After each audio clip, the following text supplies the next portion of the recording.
Hello dear student, welcome to your channel science corridor. তো এর আগের ভিডিওতে আমরা দশম শ্রেণীর গণিতের মডেল অ্যাক্টিভিটি টাস্কের পার্ট 1-এর অঙ্কগুলো সলভ করেছিলাম।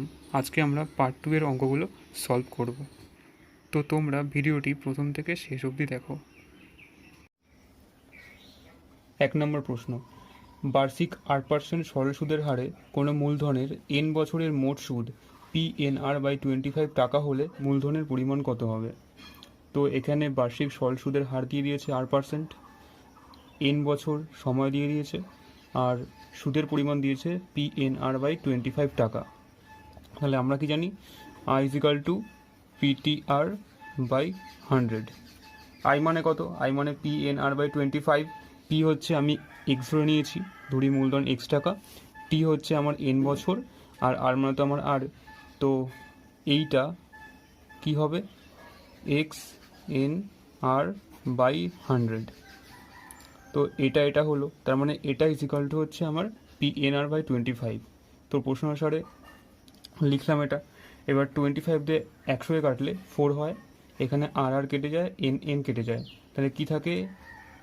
x/4 = p, x হবে 4p। তাহলে মূলধনের পরিমাণ 4p টাকা।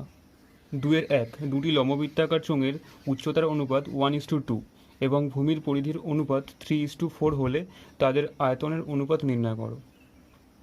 তো এখানে উচ্চতার অনুপাত দিয়ে দিয়েছে আর ভূমির পরিধির অনুপাত দিয়ে দিয়েছে 3:4। তা কী চেয়েছে? তাদের আয়তনের অনুপাত। তো আমি এখানে একটা ছোট চোঙ এঁকেছি, এখানে বড় একটা চোঙ এঁকেছি। আর ধরে নিয়েছি ছোট চোঙটির ব্যাসার্ধ হচ্ছে R1 এবং উচ্চতা H1, বড় চোঙটির ব্যাসার্ধ R2, উচ্চতা H2। তাহলে এর পরিধি কী হবে? ভূমির পরিধি হবে 2πr, আর বড় বৃত্তটার ভূমির পরিধি হবে 2πr2। তাহলে আমি লিখেছি এটা, এবং তাদের অনুপাত দিয়ে দিয়েছে 3:4। তাহলে 2πr1/2πr2 = 3/4। তাহলে এখান থেকে 2 কেটে যাচ্ছে, পাই কেটে যাচ্ছে, তাহলে R1/r2 = 3/4।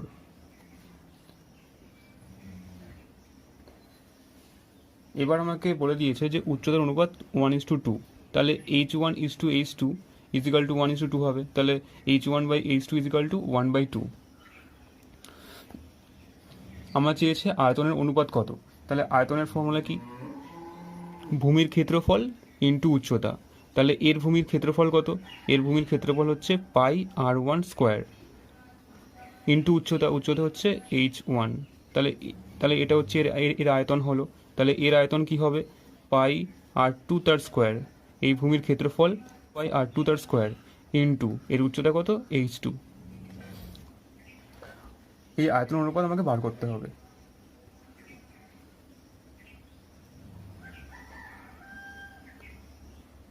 তো এখানে লিখলাম আয়তন অনুপাত πr1² h1 = πr2² h2।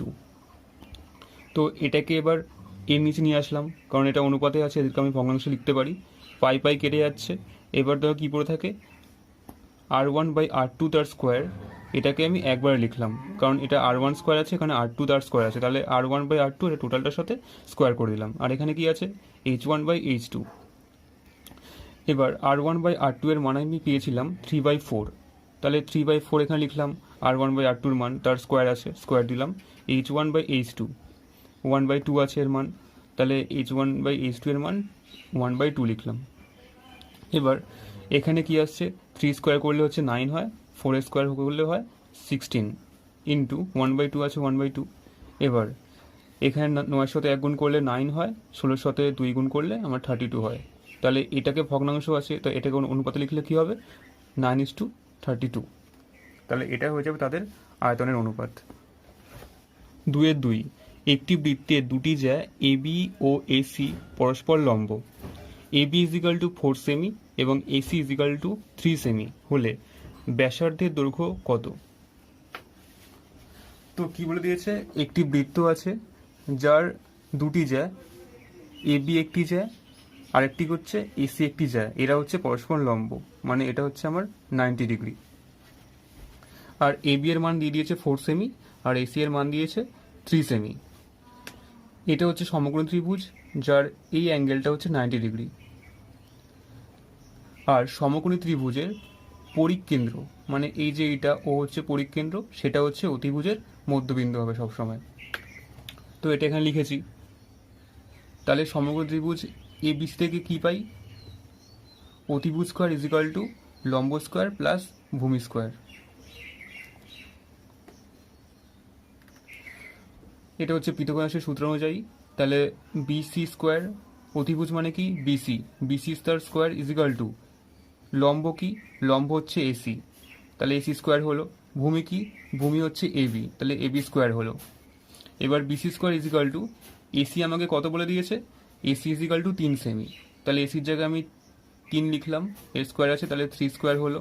এবার এবি বলে দিয়েছে 4 সেমি, তাহলে 4 তার square is equal to BC is equal to root over of 9 plus 16, 3 square করলে 9 হয় আর 4 স্কোয়ার করলে 16 হয়, is equal to root over of 25, 9 plus 16 যোগ করে 25 হয়, তাহলে 25 রুট করলে কত হয়? Plus minus 5। এবার দেখো বিসি ইজ ইকাল টু 5, আমরা হচ্ছে প্লাসের মানটা নেব কিন্তু মাইনাসের মানটা নেব না, কারণ কি, কারণ দৈর্ঘ্য হচ্ছে ঋণাত্মক হয় না। এবার বিসি কোনটা পেলাম? বিসি হচ্ছে আমি এইটা পেলাম, মানে ব্যাস পেলাম, ব্যাস ইজ ইকাল টু বিসি, কিন্তু আমাকে চেয়েছে ব্যাসার্ধ, তাহলে ব্যাসার্ধ হচ্ছে ব্যাসের অর্ধেক, তাহলে ব্যাসার্ধ কী হবে? হাফ অফ বিসি, তাহলে হাফ ইন্টু বিসি এর মানে হচ্ছে 5, তাহলে হচ্ছে 5 দিয়ে 2কে কাটলে হয় 2.5 সেন্টিমিটার, তাহলে এটা হচ্ছে ব্যাসার্ধ। 3, কোনো মূলধনের 2 বছরের সরল সুদ ও চক্রবৃদ্ধি সুদ যথাক্রমে 8,400 টাকা এবং 8,652 টাকা হলে মূলধন এবং বার্ষিক সুদের হার কত? এখানে আমার সময় দিয়ে দিয়েছে 2 বছর এবং এখানে সরল সুদের পরিমাণ দিয়ে দিয়েছে এত আর চক্রবৃদ্ধি সুদের পরিমাণ দিয়েছে এত। তো এখানে ভালো করে খেয়াল করে দেখো, এখানে 2 বছরের সরল সুদ আছে আর 2 বছরের চক্রবৃদ্ধি সুদ আছে।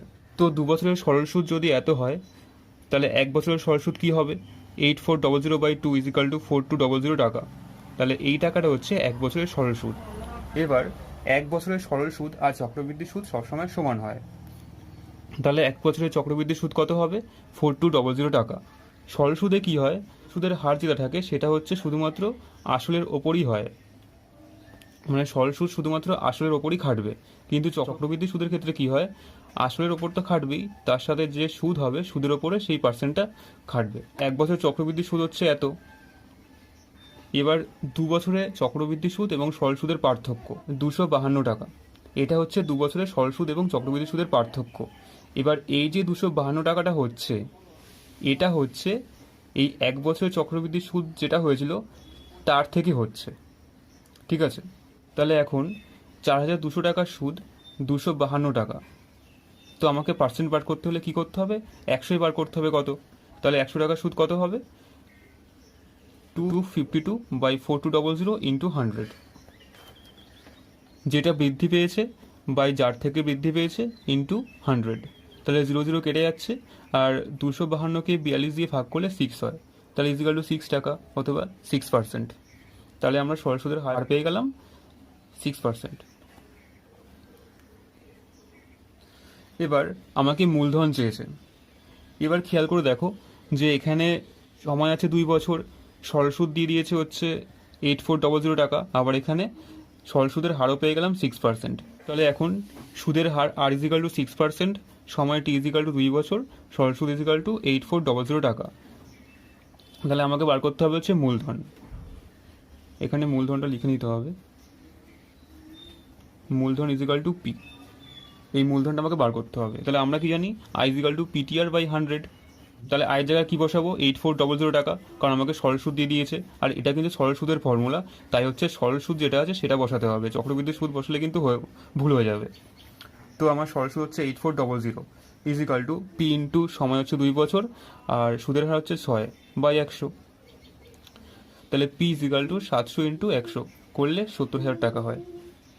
তাহলে মূলধনের পরিমাণ কত? 70,000 টাকা এবং বার্ষিক সুদের হার 6%।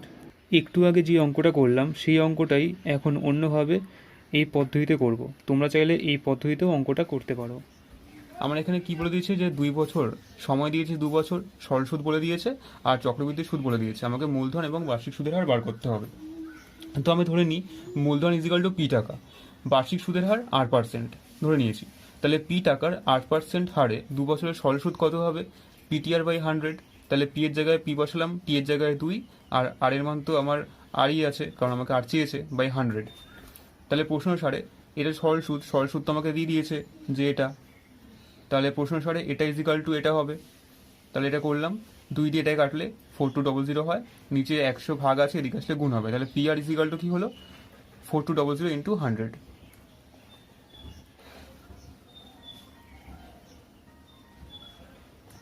এবার হচ্ছে চক্রবৃদ্ধি সুদের ক্ষেত্রে আসি। তাহলে আবার পি টাকার 8% হারে 2 বছরের চক্রবৃদ্ধি সুদ equal to P into 1 plus R by 100 square minus P. এটা হচ্ছে চক্রবৃদ্ধি সুদের ফর্মুলা।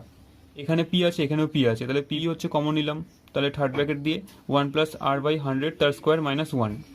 এবার দেখো এটার স্কোয়ার আবার 1-এর স্কোয়ার করলে 1ই হয়, তাহলে আমি লিখতে পারি এটার স্কোয়ার এটার স্কোয়ার। এবার দেখো A square minus B square formula আসে, তাহলে A square minus B square formula কি? এ স্কোয়ার মাইনাস বি স্কোয়ারের ফর্মুলা হচ্ছে A plus B into A minus B. তাহলে এখানে এ কোনটা? এ হচ্ছে 1 প্লাস আর বাই 100, বি হচ্ছে এটা, তাহলে ফার্স্টে এ প্লাস বি হলো, এবার এ মাইনাস বি হবে, তাহলে এ মানে হচ্ছে 1 প্লাস আর বাই 100 মাইনাস 1। তাহলে হচ্ছে 1 কেটে যাচ্ছে এখানে, তাহলে এখানে কি পড়ে আছে? 1 যোগ করলে 2 হয়, plus R by 100 into R by 100। এবার এইটাকে আমি সামনে নিয়ে গেলাম, তাহলে পি আর বাই 100 হলো ইন্টু, এবার এটাকে ভগ্নাংশের যোগ হবে। তাহলে ভগ্নাংশের যোগটা ভালো করে দেখো কি হয়, এখানে 2 প্লাস আর বাই 100 আছে, ঠিক আছে। 2 এর নিচে কিছু নেই মানে আমি 1 ধরতে পারি। এবার ভগ্নাংশের যোগ কী হয়, যে হরগুলোর লসাগু করতে হয়। তাহলে 1 আর 100 লসাগু কত হবে? 100ই হবে, কারণ 1 আর 100 লসাগু যায় না, তাই কি হবে, এই সংখ্যা দুটো গুণ হয়ে যাবে। তাহলে 1 ইন্টু 100 করলে 100 হয়। এবার 1 দিয়ে 100কে ভাগ করলে 100 হয়, সেই 100 হচ্ছে 2-এর সাথে গুণ হবে, মানে এই 100 এর সাথে গুণ হয়ে যাবে, আবার এই 1টা এর সাথে গুণ হবে। তাহলে 100 ইন্টু 2 করলে কত হয়? 200, প্লাস আর ইন্টু 1 করলে আর। তো এটাই হচ্ছে এখান থেকে আসলো। এবার দেখো পিআর এর মানটা এখানে বসালাম, কারণ আমরা এই জায়গাটা পিআর এর মানটা পেয়ে গেছিলাম। PR equal to 4200 into 100। তাহলে এখানে পিআর এর মানটা বসালাম 4200 ইন্টু 100। তাহলে এখান থেকে 100 কেটে যাচ্ছে, এই 0 কেটে যাচ্ছে, তাহলে কি থাকছে? 42। তাহলে থাকছে 42 ইন্টু 200 প্লাস আর, তাহলে এটা হচ্ছে থাকছে। এটা হচ্ছে চক্রবৃদ্ধি সুদ। এই চক্রবৃদ্ধি সুদ কিন্তু আমাকে কোশ্চেনে বলে দিয়েছে। এখন প্রশ্নানুসারে 42 ইন্টু 200 প্লাস আর ইজিক্যাল টু 8652। এবার 42 এখানে গুণ আছে, এদিকে আসলে কী হবে? ভাগ। তাহলে 8652 বাই 42কে ভাগ করলে হচ্ছে 206 হয়। তো এখানে ভাগটা দেখিয়েছি, তোমরা ভাগ করে নিতে পারো। তাহলে 200 প্লাস আর ইজিক্যাল টু 206। এবার এই 200কে আমি এই পাশে নিয়ে আসলে কী হবে? মাইনাস। তাহলে 206 থেকে 200 মাইনাস করলে 6 হয়, তাহলে আর ইজিক্যাল টু 6%। এবার আর তো পেয়ে গেলাম 6%, আমাকে হচ্ছে মূলধন বার করতে হবে। আমরা দেখেছিলাম যে এখানে P R equal to 4200 into 100। তো এখানে আমি এখন আর এর মান পেয়ে গেছি। আর এর মান কত পেয়েছি? 6%।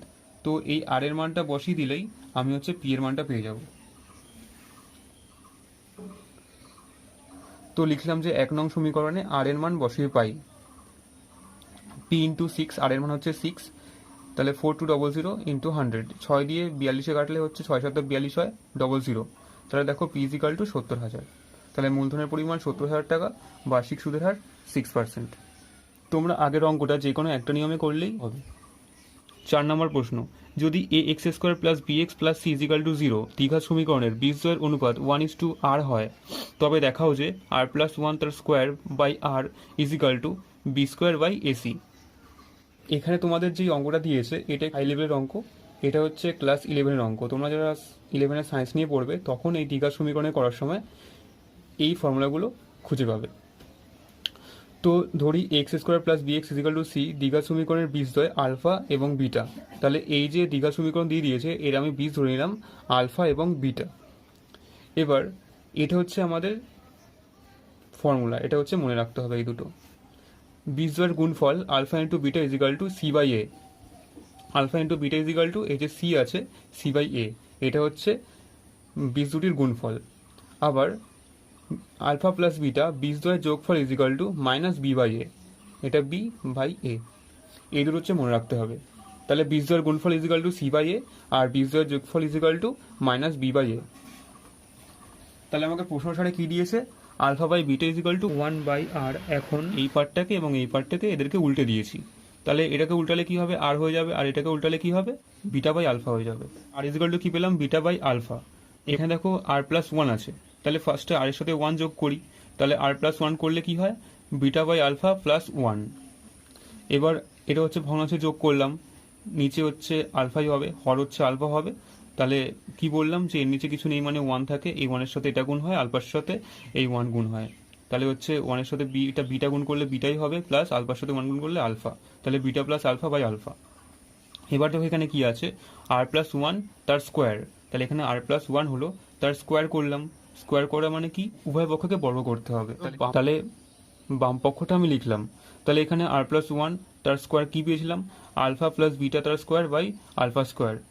তো আর প্লাস 1 তার স্কোয়ারের জায়গায় এই মানটা বসালাম, আর আরের জায়গায় কি বসালাম, বিটা বাই আলফা। ঠিক আছে, এবার দেখো এই বিটা বাই আলফা এই পুরোটার সাথে গুণ ভাগ আছে, যদি ভগ্নাংশের সাথে আর একটা ভগ্নাংশ এর সাথে ভাগ থাকে তাহলে সেই ভগ্নাংশটা উল্টে গিয়ে গুণ হয়ে যায় তার সাথে। তো এখানে এটা হলো আলফা, আর আলফা স্কোয়ার কাটলে শুধুমাত্র এখানে একটা আলফা পড়ে থাকে, তাহলে ওপরে পড়ে থাকে হচ্ছে আলফা প্লাস বিটা তার square by alpha into beta, এটা। এবার আলফা প্লাস বিটা এর মান কি জানি, alpha plus beta is equal to minus B by A, আর আলফা ইন্টু বিটা এর মান কি জানি, সি বাই এ, অর্থাৎ এই মান দুটো এখানে পুট করলাম, তাহলে মাইনাস বি বাই এ তার স্কোয়ার বাই সি বাই এ। এবার সি বাই এ এর সাথে ভাগ আছে, তার মানে এটা উল্টে গিয়ে এর সাথে গুণ হবে, তাহলে B square by A square into A by C. A square কাটে, তাহলে শুধুমাত্র এখানে এ পড়ে থাকে, তাহলে ওপরে থাকবে হচ্ছে বি স্কোয়ার আর নিচে এসি। এটাই হচ্ছে আমার ডান পক্ষ। তাহলে এখন কি হলো, বাম পক্ষ ইজিক্যাল টু ডান পক্ষ প্রমাণিত। 5 নম্বর প্রশ্ন, প্রমাণ করো ব্যাস নয় এরূপ একটি জ্যাকে যদি বৃত্তের কেন্দ্রগামী কোনো সরলরেখা সমদ্বিখণ্ডিত করে তাহলে ওই সরলরেখা ওই জ্যা এর ওপর লম্ব হবে। এটা হচ্ছে তোমাদের বইতের 33 নম্বর উপপাদ্য। তোমরা এটা বই থেকে করতে পারো, কিন্তু আমি এই উপপাদ্যটা একটু অন্যভাবে করাবো, তোমরা সেটা দেখতে পারো। তাহলে ও কেন্দ্র একটি বৃত্ত, যার এবি হচ্ছে বৃত্তটির জ্যা। ও কেন্দ্র থেকে এবির ওপর অঙ্কিত লম্ব ওডি, এই ওডি এবিকে সমদ্বিখণ্ডিত করেছে ডি বিন্দুতে, অর্থাৎ এডি ইজ ইকাল টু ডিবি। এটা হচ্ছে প্রদত্ত লিখলাম। তো প্রমাণ করতে কি বলেছে, ওডি এবি এর ওপর লম্ব, অর্থাৎ ওডি লম্ব এবি, ও এ যুক্ত করা হয়েছে আর ওবি যুক্ত করা হয়েছে, এই দুটো হচ্ছে অঙ্কন করা হয়েছে। এইটা 90 ডিগ্রি প্রমাণ করতে পারলেই আমি বলতে পারবো যে ওডি এবি এর ওপর লম্ব। তাহলে এখন ত্রিভুজ এডিও এবং ত্রিভুজ বিডিও, এই দুটো ত্রিভুজের ও ইজ ইকাল টু ওবি, কারণ কি এই দুটো হচ্ছে বৃত্তের ব্যাসার্ধ। আবার এডি ইজ ইকাল টু ডিবি, কারণ ওডি এবিকে ডি বিন্দুতে সমদ্বিখণ্ডিত করছে, অর্থাৎ এডি ইজ ইকাল টু ডিবি হবে, তাহলে এটা পেয়ে যাচ্ছি। আবার ওডি এটা হচ্ছে এই দুটো ত্রিভুজের সাধারণ বাহু, তাহলে ত্রিভুজ ওডিও এবং ত্রিভুজ বিডিও এরা হচ্ছে সর্বসম। সর্বসমতার 4টে শর্ত আছে, যেটা হচ্ছে R H S, S S S, A S A, আর এস এ এস। এই 4টে সর্বসমতার শর্ত অনুসারে কোনো ত্রিভুজ দুটি সর্বসম হয়। এখানে আমার ত্রিভুজ দুটি এস এস এস তাহলে সর্বসম হয়েছে। এখন ত্রিভুজ এডিও এবং ত্রিভুজ বিডিও এরা হচ্ছে সর্বসম প্রমাণিত হয়ে গেছে। তাই সর্বসম প্রমাণিত হয়ে গেলে কি হয়, অনুরূপ কোণ এবং অনুরূপ বাহুগুলি সমান হয়, অর্থাৎ এই কোণটা আর এই কোণটা হচ্ছে এখন সমান বলতে পারি, অর্থাৎ ADO is equal two BDO, এই কোণ দুটি সমান। ADO plus angle BDO 180 degree, এটা এ ডি বি হয়, তাহলে এই অ্যাঙ্গেলটা এডিবি, এই অ্যাঙ্গেলটা হচ্ছে 180 degree. Angle ODA plus angle ODB is equal to angle ADB is equal to 180 degree. এবার এই যে ওডিবি, এই ওডিবি হচ্ছে আর ওডিএ সমান, তার মানে এই জায়গায় আমি লিখতে পারি যে ওডিএ, তাহলে এটা ওডিএ এটা ওডিএ যোগ করলে কত হয়, 2 অ্যাঙ্গেল ওডিএ। এবার 2 দিয়ে 180 কাটলে হচ্ছে 90 হয়, তাহলে angle ODA is equal to 90 degree. এবার দেখো এই অ্যাঙ্গেলটা এই অ্যাঙ্গেলের সমান, তার মানে এই অ্যাঙ্গেলটা ইজিক্যাল টু 90 ডিগ্রি। তার মানে হচ্ছে কী হলো, যে এই অ্যাঙ্গেলটা আমি 90 ডিগ্রি প্রমাণ করে দিলাম। আর 90 ডিগ্রি প্রমাণ করা মানে কি, যে ওডি এবির ওপর লম্ব, তাহলে এটা হচ্ছে প্রমাণিত। তো তোমাদের বইতে এই জায়গাটা একটু অন্যভাবে করা আছে, মানে লিখিতর মাধ্যমে করা আছে, কিন্তু এটা আমি ম্যাথমেটিক্যালি প্রমাণ করলাম। তোমরা এরকম ম্যাথমেটিক্যাল প্রমাণ করলে আমার মনে হয় সেটা বেস্ট হবে, কারণ তোমাদের বইতে এখানে এইভাবে লেখা আছে যে যেহেতু ওডি এবি এর ওপর দণ্ডায়মান হয়ে সমান কোণ উৎপন্ন করে, সুতরাং angle ODA is equal to angle ODB is equal to সমকোণ। এটাকে এরকম করে না করে আমি যেভাবে করলাম সেইভাবে তোমরা করতে পারো। প্রশ্ন 6, একটি লম্ববৃত্তাকার চোঙের উচ্চতা উহার ব্যাসার্ধের দ্বিগুণ। যদি উচ্চতা 6 গুণ হতো তবে চোঙটির আয়তন 539 ঘনডেসিমিটার বেশি হতো। চোঙটির উচ্চতা কত? তাহলে একটি লম্ববৃত্তাকার চোঙ এঁকেছি আমি, তার ভূমির ব্যাসার্ধ আর, উচ্চতা এইচ ইজিক্যাল টু 2r। যেহেতু উচ্চতা ব্যাসার্ধের দ্বিগুণ তাই 2r হয়েছে। তাহলে এর আয়তন কত হবে? ভূমির ক্ষেত্রফল পাই আর স্কোয়ার ইন্টু উচ্চতা এইচ ইজিক্যাল টু 2r। তাহলে এটা গুণ করলে হয় 2πr³ ঘনডেসিমিটার। উচ্চতা ব্যাসার্ধে 6 গুণ করা হলে উচ্চতা হবে 6r, কারণ ব্যাসার্ধ আর 6 গুণ করা হয়েছে তাই 6r। তাহলে এর আয়তন কত হবে? πr² into 6r is equal two 6πr³। এবার বলেছে আয়তন 539 ঘনডেসিমিটার বেশি হতো, অর্থাৎ এটা মাইনাস এইটা ইজিক্যাল টু হবে এইটা।